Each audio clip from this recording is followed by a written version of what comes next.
La Floride se prépare à sa plus grande évacuation depuis 2017, alors que l'ouragan Milton s'est intensifié dans le golfe du Mexique, ce lundi 7 octobre, se dirigeant vers la côte ouest de l'État. Cette situation survient peu après les ravages causés par l'ouragan Helene.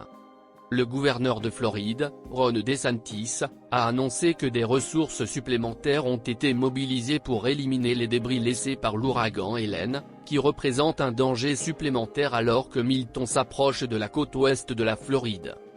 Kevin Guthrie, directeur de la division de gestion des urgences de la Floride, a exhorté les habitants de la région de Tampa à évacuer, mettant en garde contre le risque de noyade dû aux ondes de tempête, qui est 100% évitable si vous partez. L'ouragan Milton se trouve à environ 150 miles 240 km, à l'ouest de Progreso, au Mexique, avec des vents maximum soutenus atteignant 150 miles par heure 240 km/h, selon le Centre national des ouragans, NHC.